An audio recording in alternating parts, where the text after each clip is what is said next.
Bonjour à toutes, bonjour à tous et bienvenue en ce lundi matin pour démarrer la semaine. On va parler des 4 matchs de cette nuit ou plutôt hier soir en WNBA.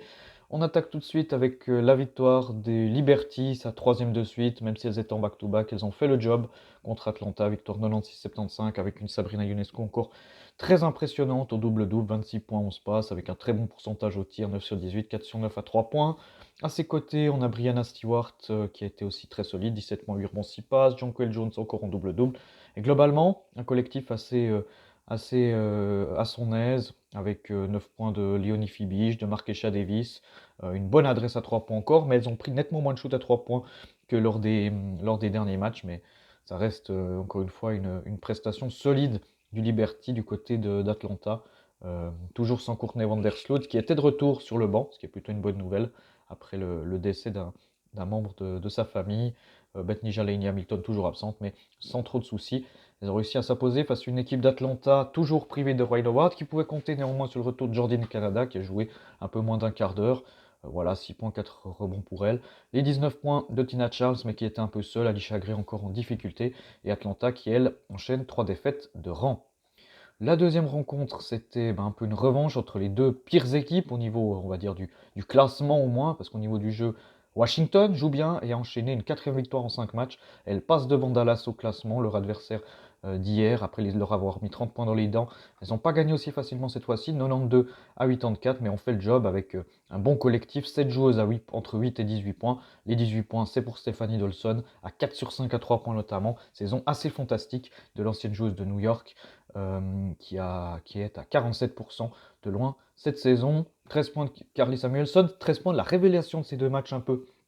Emily Hensler qui avait sorti un énorme match à 23 points lors du premier match face à Dallas, les 12 points de Meisha Allen, les 12 points d'Ariel Atkins, même si elle était maladroite du côté de Dallas.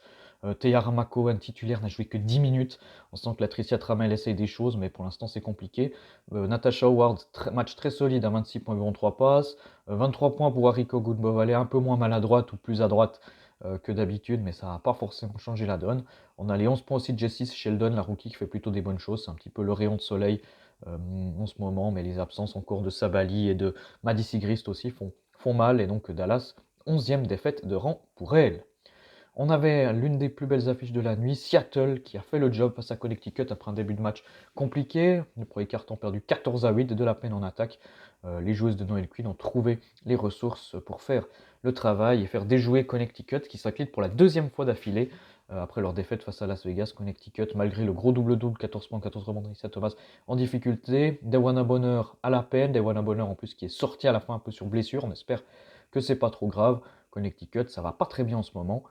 Et Seattle, quant à elle, garde bien, hein, grâce à ce succès, leur quatrième place avec le 5 majeur bien en forme et notamment petite mention avec 10 points, 7 rebonds, 3 passes, 3 interceptions de Jordan Horston, la sophomore qui est vraiment en super forme en ce moment, qui était dans le 5, peut-être même pour la première fois de sa carrière. J'avoue que j'ai pas vérifié l'info avant cette vidéo, mais un excellent match de sa part. Globalement, le collectif a été bon, même avec la meilleure marqueuse Jewel Lloyd, 16 points, 5 rebonds, 5 passes, même si Jewel Lloyd, moi j'avoue que c'est un petit peu une joueuse que j'ai de la peine cette saison parce que voilà, les stats sont bonnes globalement, mais elle shoot à 33% au tir, ce qui est quand même extrêmement faible pour une joueuse qui prend autant de tirs. Donc voilà, mais Seattle qui continue sa bonne marche en avant, sa bonne saison, on les attendait.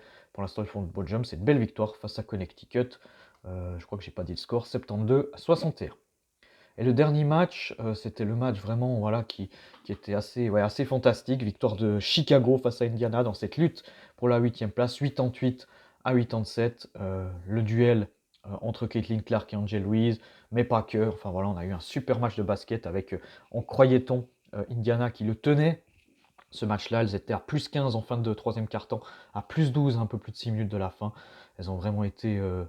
voilà, elles ont sur leur lignée de leurs 4 victoires précédentes pas réussi à enchaîner un cinquième succès parce que Chicago a tellement de cœur, tellement de volonté et de courage, à l'image de Angel Louise, 25 points, 16 rebonds, qui a été juste fantastique et qui a envoyé un gros message pour le titre de rookie de l'année. C'est que c'est un peu un duel entre elle et Caitlin Clark. D'ailleurs, Caitlin Clark, parlons-en, elle a réalisé 17 points, 13 assists, 6 rebonds, 4 interceptions avec des bons pourcentages encore, 5 sur 9 à 3 points, 13 des 28 assists d'Indiana. Indiana fait plus d'assists qu'elles ont pris de rebonds, c'est assez fou. 28 assists sur 32 paniers marqués, ça joue bien, ça joue mieux collectivement.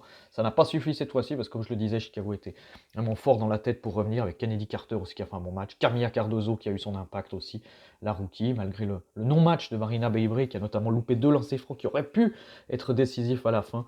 Il y a eu des balles de match entre guillemets pour Christy Wallace, pour aller à Boston du côté d'Indiana. Ça n'est pas rentré. Chicago s'en sort un peu par les poils, mais s'en sort. Elles ont eu, comme je le disais, beaucoup de voilà, d'abnégation, de ténacité, de ne pas lâcher, d'aller chercher ce match qui est important parce que Chicago, du coup, ils ont des matchs en moins qu'Indiana, elles repassent en 8e position devant leur adversaire du jour.